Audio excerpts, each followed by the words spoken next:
శుక్లాంబరధరం విష్ణుం శశివర్ణం చతుర్భుజం ప్రసన్నవదనం ధ్యాయేత్ సర్వవిఘ్నోపశాంతయేత్. వ్యాసాయ విష్ణురూపాయ వ్యాసరూపాయ విష్ణవే నమో వై బ్రహ్మనిధయే వాసిష్ఠాయ నమో నమః. విమలపటీ కమలకుటీ పుస్తకరుద్రాక్షసస్తహస్తపుటీ కామాక్షి పక్ష్మలాక్షి.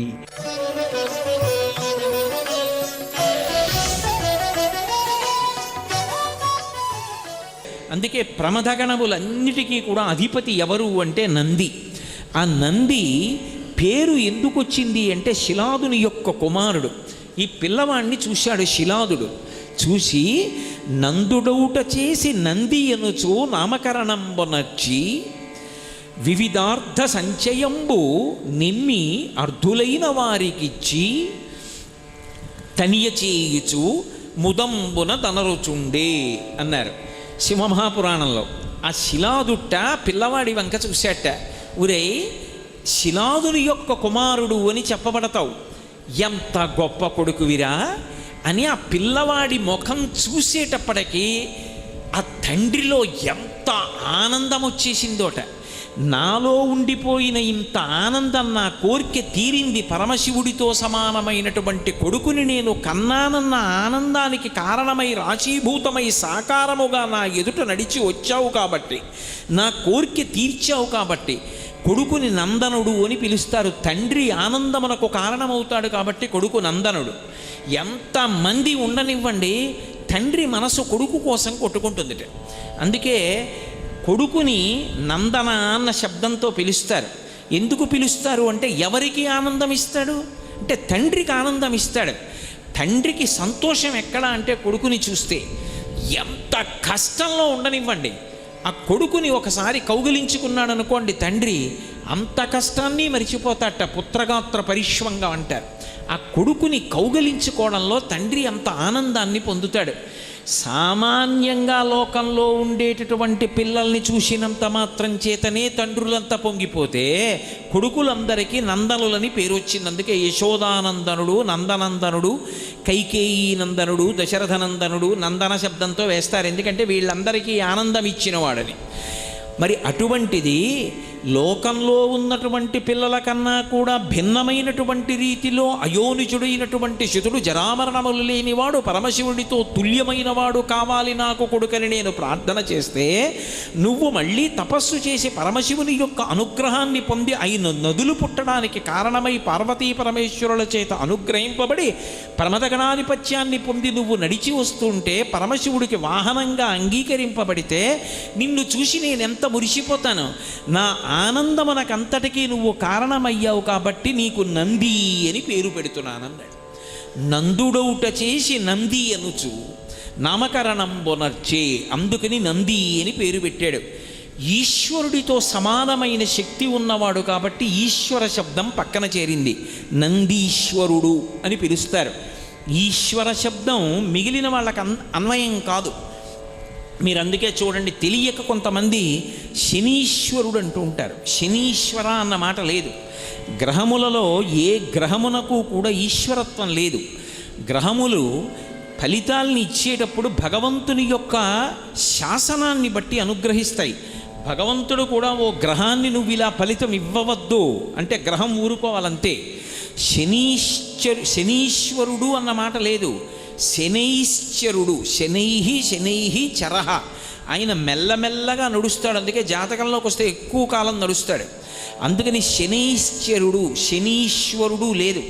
కానీ నందీశ్వరుడు, ఎందుకంటే ఈశ్వరుడితో తుల్యమైన వాడు కాబట్టి నందీశ్వర అని పేరు వచ్చింది. మన అదృష్టం ఏమిటంటే ఆ నందీశ్వరుడు తపస్సు చేసినటువంటి భూమి ఏది ఉన్నదో అదే నందిమండలము అన్న పేరుతో పిలవబడింది. ఇప్పటికీ మనం శ్రీశైలం వెడితే శ్రీశైలానికి చాలా దగ్గరలో నంద్యాల అని ఇప్పుడు పిలవబడుతోంది. అది నంద్యాల కాదు, అసలు నందుల యొక్క ఆలయముల వరుస ఉన్నటువంటి ప్రదేశం కాబట్టి నందుల ఆలయ ఆవళి, నందులకు ఆలయములు ఎన్నో ఉన్న ప్రదేశం అది నందుల ఆలయము. నందుల ఆలయ ఆవళి క్రమక్రమంగా నంద్యాల. ఒకప్పుడు దీని పేరు హేలాపురి, ఇప్పుడు ఏలూరు. ఒకప్పుడు మా ఊరి పేరు కోకనదము, ఇప్పుడు కాకినాడ. ఒకప్పుడు పీఠికాపురము, ఇప్పుడు పిఠాపురము. అలాగే ఒకప్పుడు అది నందులకు ఆలయము, ఇప్పుడు నంద్యాల. అటువంటి ఆ ప్రాంతంలో నందిమండలం ఉంది.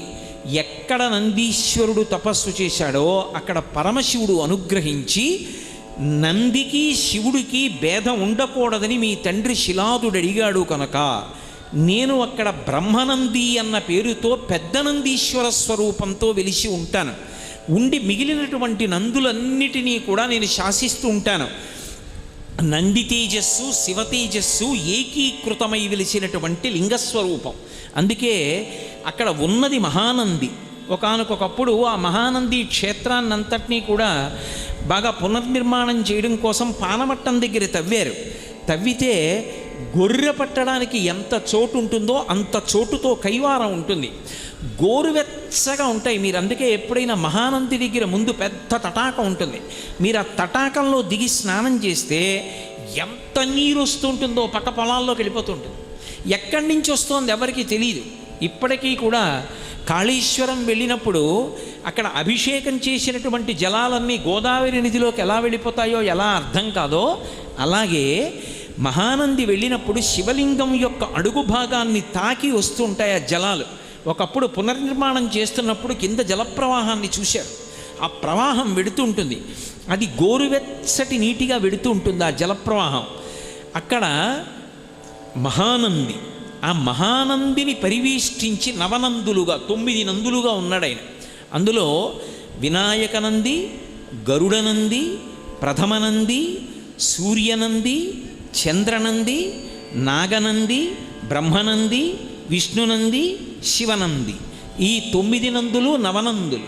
ఒకప్పుడు నందులు పరిపాలన చేసి ఆ దేవాలయాల్ని పునర్నిర్మాణం చేశారు కాబట్టి అని ఒక మాట. కానీ శాస్త్రంలో 9గా వెలిసినటువంటి నందీస్వరూపములకు ప్రధాన పరిపాలకుడై వెలిశాడైన బ్రహ్మనంది అన్న పేరుతో. మహానందిగా నందీశ్వరుడు శివచైతన్యంతో కలిసి రాశీభూతమైనటువంటి లింగస్వరూపం. అందుకే అది నంది తపస్సు చేసినటువంటి ప్రదేశం. ఆ ప్రదేశంలో అడుగు పెట్టడం, ఆ తటాకంలో స్నానం చేయడం, మహానంది క్షేత్రాన్ని దర్శనం చేయడం పరమాద్భుతమైనటువంటి విశేషాలుగా చెప్తారు. అందుకే మీరు ఇప్పటికీ చూడండి, మహానంది వెడితే ఆ తటాకంలో స్నానం చెయ్యాలనుకున్న వాళ్ళు ₹1 కాసు విడిచిపెట్టారనుకోండి, అంత నీటి కింద నుంచి కూడా నాణ్యం స్ఫుటంగా కనపడుతూ ఉంటుంది. నాణ్యం మీద ఉన్న బొమ్మ కూడా కనపడుతుంది. అంత స్వచ్ఛమైన నీటి ధార, అది ఎప్పుడు ఆగిపోవడం ఉండదు, అలా వస్తూనే ఉంటుంది ఆ నీటి ధార. అంత గొప్ప నందిమండలం ఏర్పడింది. నందీశ్వరుడు అన్న పేరుతో శివపరివారంలో ఆయన ప్రధానుడై ఆయన అనుగ్రహం లేకపోతే శివదర్శనము కాదు. ఇది నందీశ్వరుడు పొందినటువంటి వరం. అందుకే నేను శివాలయానికి వెడతానండి, వాహనమే కదండి, నేను శివలింగాన్ని దర్శనం చేస్తానండి అంటే కుదరదు.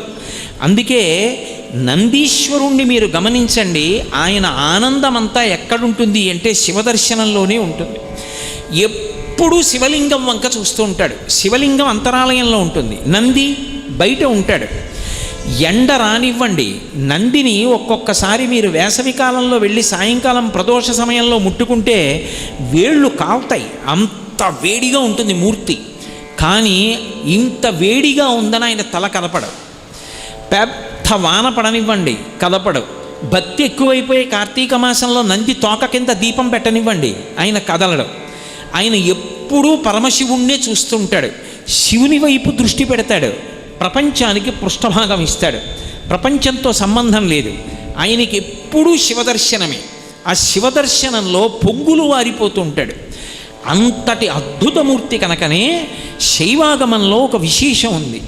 త్రయోదశి తిథి పరమశివుడి పరంగా చాలా అద్భుతమైనటువంటి తిథి. త్రయోదశి నాడు శివలింగానికి చేసేటటువంటి అభిషేకం ఎంత గొప్పగా చేస్తారో, ఉభయపక్షములలోనూ త్రయోదశి తిథి నాడు నందీశ్వరుడికి కూడా అంత గొప్పగానూ అభిషేకం చేస్తారు. నందీశ్వరుడికి అభిషేకం చేసినటువంటి కారణం చేత సమస్తమైనటువంటి అశాంతి ఉపశమిస్తుందని, సమస్తమైనటువంటి కళ్యాణములు అబ్బుతాయని, మనుష్యులకు కావలసినటువంటి ఈప్సితములు సిద్ధిస్తాయని మనకి శాస్త్రవాక్కు. అందుకే శివదర్శనం ఎంత గొప్పదో, శివలింగాభిషేకం ఎంత గొప్పదో, నందీశ్వరుడికి చేసేటటువంటి అభిషేకము కూడా తత్తుల్యము, అంత గొప్పది. అటువంటి నంది యొక్క శృంగముల మధ్య నుండి మాత్రమే శివలింగాన్ని దర్శనం చెయ్యాలి. శివలింగాన్ని దర్శనం చేసేటప్పుడు శివుడికి నందికి మధ్యలోకి వెళ్ళి దర్శనం చేయకూడదు. అలా ఎవరైనా వెడితే అది గొప్ప దోషం కింద స్వీకరిస్తారు. అలాగే నిర్మాల్యం తీసుకొచ్చి శివుడి మీద ఉన్న పువ్వులు చేతికిస్తే నంది దగ్గర పెట్టేస్తుంటారు. అలా పెట్టడం ఎట్టి పరిస్థితుల్లోనూ అంగీకరింపబడదు. నందీశ్వరుడి దగ్గర నిర్మాల్యాన్ని విడిచిపెట్టకూడదు. నంది దగ్గరికి వెళ్ళి చెప్పాలి, వృషస్య వృషణం స్పృష్ట్వా శృంగమధ్యే శివాలయం దృష్ట్వా క్షణం నరో యాత్ కైలాసే శివసన్నిధిం అనాలి. ఆయన దగ్గరకు వెళ్ళి శివలింగానికి నందీశ్వరుడికి మధ్యలోకి వెళ్లకుండా ఉండడానికి ఏ చేతిని ఉపయోగిస్తే సరిపోతుందో ఆ చేతిని పెట్టి, ఉదాహరణకి బొటనవేలు చూపుడు వేలు ఆయన యొక్క శృంగములు కొమ్ముల మీద ఉంచి, అంత బలిష్టమైనటువంటి నంది కొమ్ముల మీద మీరు చెయ్యి పెడితే ఆయన ఊరుకుంటాడా? కానీ ఆ రెండిటి మీద బొటనవేలు చూపుడు వేలు ఉంచి ఎడమ చేతితో ఆయన యొక్క ఆ వృషణములను అవయవాన్ని ఒక్కసారి ఇలా పట్టుకోవాలి, ఒక్కసారి పట్టుకుని వదిలేయాలి. ఆ వృషణములను ఇలా పట్టుకునేటప్పటికీ ఆయన ఊపిరి అని ఆగుతుంది. ఆయన ఊపిరిలో, ఆయన వదిలిపెట్టిన ఊపిరి, పీల్చిన ఊపిరిలో పరమశివుడు పార్వతీదేవితో కలిసి ఊయలలు ఊగుతూ ఉంటాడు. ఎప్పుడైతే ఆయన ఊపిరిని ఒక్కసారి ఆపాడో ఎదురుగుండా ఉన్నటువంటి శివుడు ఊయల ఆగి కైలాస పర్వతం మీద కూర్చున్నటువంటి పార్వతీ పరమేశ్వరుల దర్శనము చేసినటువంటి వాడు అని దర్శనం చేసినటువంటి భక్తుడి ఖాతాలో వేస్తాడు. అది ఒక్క నందీశ్వరుడి యొక్క శృంగముల మధ్య నుంచి దర్శనం చేయడం వల్ల మాత్రమే సాధ్యం. అలా కాకుండా అతిక్రమించి నందికి నమస్కారం చెయ్యకుండా వెళ్ళి నమస్కరించాడు అనుకోండి, దాని వలన దోషం వస్తుంది. అందుకే ముందు నందిని ప్రార్థన చేసి తరువాత ఆయన శృంగముల మధ్యలోంచి చూడాలి. ప్రదోషవేళ దాటిపోయి కవచం పెట్టేస్తే, అంటే శివలింగం కనపడకుండా శివుని యొక్క మూర్తి ఏ ఇత్తడిదో రాగిదో వెండిదో బంగారందో తొడిగేస్తారు. అలా తొడిగేస్తే నంది శృంగముల మధ్యలోంచి చూడక్కర్లేదు. లింగాన్ని చూస్తే మాత్రం నంది యొక్క శృంగముల మధ్యలోంచి మాత్రమే చూడాలి. అది పరమశివుడు నందీశ్వరుడికి ఇచ్చినటువంటి వరం. వెంకటేశ్వర స్వామి వారి దర్శనానికి ముందు ఆదివరాహస్వామి దర్శనం ఎలా చెయ్యాలో అలా నందీశ్వరుని యొక్క శృంగముల మధ్యలోంచి మాత్రమే శివలింగాన్ని దర్శనం చెయ్యాలి. నంది పట్ల అపచారం చేస్తే పరమశివుడికి ఆగ్రహం వస్తుంది. నంది పట్ల పరమ భక్తితో వినమ్రతతో ప్రవర్తించాలి. ఒక్కొక్క శివాలయంలో బయట పెద్ద నంది ఉంటుంది, మీరు కొంచెం ముందుకెడితే ఇంకొక చిన్న నంది ఉంటుంది. కదలకుండా ఉన్నటువంటి పెద్ద నందిని స్థిర నంది అంటారు. ఈ చిన్న నంది కదులుతుంది, కదిపితే దాన్ని గట్టిగా నేలకి బిగించరు. ఈ కదిలే నందిని చరనంది అంటారు. పూర్వకాలంలో ఇంత వైద్య సదుపాయం లేనటువంటి రోజుల్లో ప్రతి ఊళ్ళో శివాలయంలో ఒక చరనంది ఉండేది. ఎందుకు చరనంది అంటే, అకస్మాత్తుగా ఎవరైనా ఒక స్త్రీకి ప్రసవం అవుతుంటే, ఆమె కష్టపడుతుంటే, ఆమెని వైద్యానికి తీసుకెళ్లాలన్నా వైద్యుణ్ణి తీసుకురావాలన్నా చాలా సమయం పడుతుంది అనుకుంటే, నేను పూర్వకాలంలో ఉన్న విశేషాన్ని చెప్తున్నాను. అప్పుడు ఏం చేసేవారంటే, శివాలయంలో అర్చక స్వామి దగ్గరికి వెళ్ళేవారు. అర్చకుడు వచ్చి శివాలయం తలుపులు తీసి ఈ చరనందిని ప్రసవ వేదనతో బాధపడుతున్నటువంటి పిల్ల ఉన్న ఇంటి వైపుకి తిప్పేవాడు. ఈ నంది అటువైపుకి తిరిగి చూస్తే సుఖప్రసవం అయ్యేది. అందుకని చరనంది నుంచేవారు. నంది యొక్క దృష్టి పడితే ఆపద తొలగుతుంది అని. అందుకని స్థిరనంది చరనంది అని 2 నందులు శివాలయంలో ఉండేటటువంటి సంప్రదాయం పూర్వకాలంలో ఉండేది. ఇప్పటికీ మీరు కొన్ని ప్రాచీనమైన శివాలయాలకు వెడితే శివనంది చరనంది అని 2 నందులు కనపడుతూ ఉంటాయి. అలా నందీశ్వరుడు ఉండడానికి కారణాల్లో అదొకటి. మహానుభావుడైనటువంటి నందీశ్వరుడు ధర్మమునకు ప్రతీక. ఒకానొకప్పుడు శిలాదుడు వరమడిగితే అనుగ్రహించాడు పరమశివుడు. అనుగ్రహించి ఎవరు పిల్లవాడిగా వెళ్ళాలి, యజ్ఞకుండంలోంచి పిల్లవాడిగా పైకి వెళ్ళవలసిన వాడెవరు అంటే ధర్ముణ్ణి పిలిచాడు. ధర్మమే ఒక ఆకృతిని పొందితే ధర్ముడు అని పిలుస్తారు. ఆ ధర్ముణ్ణి పిలిచి శిలాదునికి నువ్వు కుమారుడిగా వెళ్ళు అన్నాడు. ఆ ధర్మమే శిలాదుడికి కొడుకుగా వచ్చింది. అందుకే వృషభ రూపంలో పడుకుంటాడు పరమశివుడి ముందు. నంది పురుష రూపంతో ఉండడు. పురుష రూపంతో ఉండకుండా ఎద్దు ఎలా ఉంటుందో అలా ఉంటాడు. కారణం ఏమిటంటే ఎక్కడైనా సరే ధర్మము వృషభ రూపంలో ఉంటుంది, భూదేవి గోరూపంలో ఉంటుంది. భూదేవి శ్రీ మహావిష్ణువుతో మాట్లాడవలసి వస్తే గోరూపాన్ని పొందుతుంది, ధర్మము వృషభ రూపాన్ని పొందుతుంది. ఎద్దుకి 4 కాళ్ళు ఉంటాయి, అలాగే వృషభమునకు 4 కాళ్ళు. ఈ ఎద్దుకున్న 4 కాళ్ళు అవి సత్యము, శౌచము, తపస్సు, దయ. ఈ 4 ధర్మమునకు ఉండేటటువంటి 4 కాళ్ళు. వృషభమునకు 4 కాళ్ళు ఉంటాయి. ఈ 4 కాళ్ళు నిజానికి అవి డెక్కలు కాళ్ళు కావు. నందీశ్వరుడు వృషభ రూపంలో పడుకున్నాడు అంటే ధర్ముడే పడుకున్నాడు. అందుకే నందిని స్పృశించడం, నంది శృంగములలోంచి దర్శనం చేయడం, నందికి నమస్కారం చేయడం వల్ల ఏమవుతుంది అంటే శివుడు ఏది ఇస్తాడో నంది అదే ఇస్తాడు. శివుడికి రుద్రాభిషేకం చేశాం అంటారు. రుద్రుడు అన్న పేరు ఆయనకి ఎందుకు వచ్చింది అంటే ఏదో కోపంగా ఉంటాడు కాబట్టి రుద్రుడు అని కాదు దాని అర్థం. రుత్యా ధర్మాన్ అవలోకయతి ప్రాపయతివా ఇది రుద్రః. వేదముల యొక్క శబ్దము చేత, వేదమంత్రముల చేత లోకమునకంతటికీ ధర్మాన్ని నేర్పినవాడెవరో, ధర్మము చెప్పినవాడెవరో, ధర్మమునందు అనురక్తి కల్పించిన వాడెవరో, ధార్మికంగా మనం బ్రతుకుదామనేటటువంటి కోరిక గట్టిగా నిలబడేటట్టు చెయ్యగలిగిన వాడెవరో, ధార్మికమైన జీవనమునందొచ్చేటటువంటి వైక్లభ్యములు తట్టుకోవడానికి కావలసినటువంటి శక్తిని కూడా అనుగ్రహించగలిగిన వాడెవరో ఆయన రుద్రుడు. ఆ రుద్రుడు ఏ ధర్మాన్ని అనుగ్రహిస్తాడో నందీశ్వరుడు కూడా అదే అనుగ్రహిస్తాడు. అందుకే వృషభ రూపంతో 4 కాళ్లతో పడుకుంటాడు. ఒక్కొక్కచో నందీశ్వరుడు అద్భుతమైనటువంటి అనుగ్రహ ప్రదాత. ఆయన ఇవ్వలేనిది లేదు. మీరు చూసి ఉంటారు. ప్రత్యేకించి పశ్చిమ గోదావరి జిల్లాలో ఆ ఆచారం ఎక్కువ. పేరులో బసవా ఉంటుంది. చాలామంది పేర్లలో ఇప్పుడు ఉన్నటువంటి తరాల్లో నాకు తెలియదు కానీ ఇప్పుడున్న తరానికి ముందు తరం వరకు పేర్లలో చాలామంది పేర్లలో బసవా ఉంటుంది. ఆ బసవా ఎందుకు వచ్చిందో తెలుసా? బసవేశ్వరుడు అని పేరు నందీశ్వరుడికి. బసవయ్య అంటారు. నంది అనుగ్రహించి కొడుకు పుడతాడు. నందీశ్వరుడి మెడలో శనగలు కడతారు. ఇప్పటికీ శ్రీశైలంలో శనగల బసవయ్య అంటుంటారు. ఇప్పటికీ వింటాడు. అందుకే మీరు ఎప్పుడైనా శ్రీశైలంలో ఉన్న నందిని జాగ్రత్తగా చూడండి. 3 గంటలు కట్టుకుంటాడు. కింద 1 గంట, మధ్యలో 1 గంట, మెడలో 1 గంట ఉంటాయి. 2 చెవులు ఒకలా ఉండవు, ఇలా ఉంటుంది ఒక చెవి. ఏదైనా చాలా కష్టం వచ్చిందనుకోండి, శ్రీశైలంలో నంది చెవి దగ్గరికి వెళ్ళి చెప్పుకుంటారు. ఆయన వింటాడు బాగా. విని స్వామి నా కోరిక తీర్చిన తరువాత నువ్వు వెంటనే ఇవి తినమని శనగలు మూట కట్టి ఆయన మెడలో కడతారు. అలా కట్టగా ఇప్పుడు ఆయనకి పేరు ఏమని వచ్చిందంటే శనగల బసవన్న అని. నందీశ్వరుడు కాలజ్ఞానంతో ఉంటాడు. పరమశివస్వరూపం కదా, మీకు ముందే చెప్పే కదా, కాలంబు గతి అని. అందుకే యుగాంతం ఎప్పుడైపోతుంది అన్నది మొట్టమొదట ఎవరికి తెలుస్తుంది అంటే నందీశ్వరుడికి తెలుస్తుంది.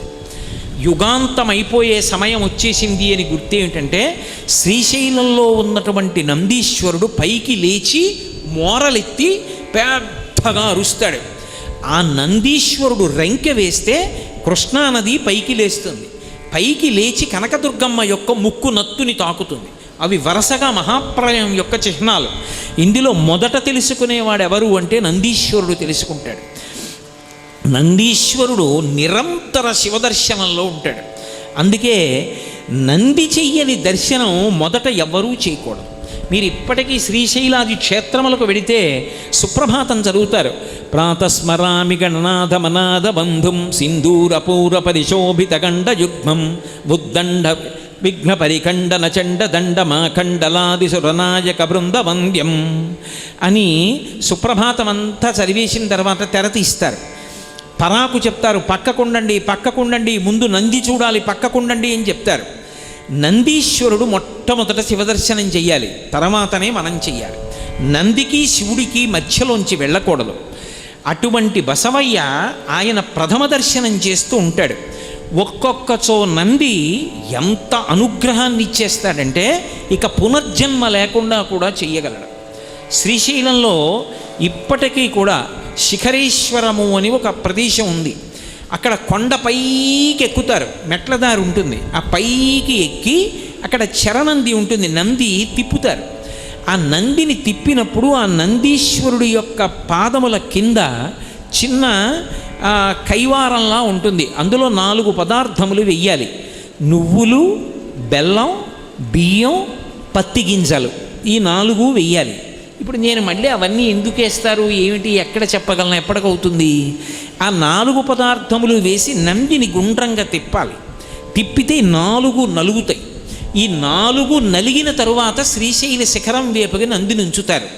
ఉంచి ఇందాక నేను చెప్పినట్టుగా చేతివేళ్ళుంచి ఆయన పృష్ఠభాగాన్ని పట్టుకుని శ్రీశైల శిఖరం వంక చూస్తారు. అలా ఎవరు చూశారో శ్రీశైల శిఖరం దృష్ట్వా పునర్జన్మ న విద్యతే, వారికి ఇక పునర్జన్మ లేదు. నందీశ్వరుడు అంతటి అనుగ్రహ ప్రదాత. అటువంటి నంది మీరు జాగ్రత్తగా గమనిస్తే నిరంతరం శివుడి వంక చూస్తూ శివ శాసనాన్ని తీసుకుంటూ ఉంటాడు దృష్టిలోకి. ఒకప్పుడు నందనార్ అని ఒక మహాభక్తుడు, శివభక్తుడు, ఆదనూరు అని ద్రవిడ దేశంలో ఒక చిన్న ఊరిలో పుట్టాడు ఆయన. ఆయన జన్మత ఆయనకి అంత గొప్ప శివభక్తి ఏర్పడింది, జన్మజన్మాంతర సంస్కారం మహానుభావుడిది. ఆయన ఒకప్పుడు ఆ ఆదనూరికి దగ్గరలో ఉన్నటువంటి తిరుప్పంగూర్ అనబడేటటువంటి క్షేత్రంలో పరమశివుడికి ఉత్సవాలు జరుగుతున్నాయంటే చూడడం కోసమని వెళ్ళాడు. పిల్లలందరితో కలిసి బయలుదేరి ఒళ్ళంతా విభూతి అలదుకుని పరమ సంతోషంతో చిందులు వేసుకుంటూ వెళ్ళాడు. ఆ రోజుల్లో ఉన్నటువంటి ఆచారం రీత్యా శివాలయం అంతరాలయం వరకు ఆ పిల్లల్ని రానివ్వలేదు. నందీశ్వరుడి వెనక ఉన్నటువంటి ధ్వజస్తంభం వరకే అనుమతించారు. పిల్లలు, చిన్నపిల్లలు పాపం ఈ నందనార్కి కన్నులారా ఒక్కసారి చూడాలి ఆ శివలింగాన్ని అని ఉంది. కానీ ఆ శివలింగం వంక ఒక్కసారి చూద్దామంటే నందీశ్వరుడి యొక్క పెద్ద మూర్తి అడ్డొస్తాం. ఆయన ఆర్తితో మనసులో చెప్పుకున్నాడు, శివా నిన్ను చూడాలని బయలుదేరి వచ్చాను. ఈ నంది అడ్డంగా ఉన్నాడు, నన్న ధ్వజస్తంభం దాటి వెళ్ళనివ్వరు. ఇక్కడి నుంచి నాకు నీ దర్శనం అవ్వట్లేదు, శంకరా ఎలా అనుగ్రహిస్తావో నన్ను అనుగ్రహించమని అడిగాడు. వెంటనే పరమశివుడు నందీశ్వరుణ్ణి ఆజ్ఞాపించాడు, నీ వెనక నా భక్తుడు నందనారు ఉన్నాడు, నంది పక్కకి తొలగు, ఆయన చూస్తాడు నన్నన్నాడు. వెంటనే నందీశ్వరుడు శివలింగానికి ఎదురుగుండా ఉన్నవాడు ఓ పక్కకి వెళ్ళిపోయాడు. ఇప్పటికీ మీరు తిరుప్పంగూరు వెడితే శివలింగానికి ఎదురుగుండా ఉండదు నంది, నంది పక్కకి వెళ్ళిపోయి ఉంటుంది. నందనారు వెళ్ళినప్పుడు శివాజ్ఞ మేరకు నంది పక్కకి వెళ్ళిపోయింది. అప్పటి నుంచి ఇప్పటికీ కూడా ఆ నంది అలాగే పక్కకి తొలగిపోయి ఉంటాడు. నిరంతరము శివధ్యానంలో ఉంటాడు ఆయన, శివుణ్ణి దర్శనం చేస్తూ ఉంటాడు. అటువంటి నంది పశువులన్నిటికీ కూడా చిహ్నముగా ఉంటాడు. పశువు అంటే ఏదో నేను దూడల గురించి గేదెల గురించి మాట్లాడుతున్నానని మీరు అనుకోకండి. సర్వం శ్రీ ఉమామహేశ్వర పరబ్రహ్మార్పణమస్తు. స్వస్తి.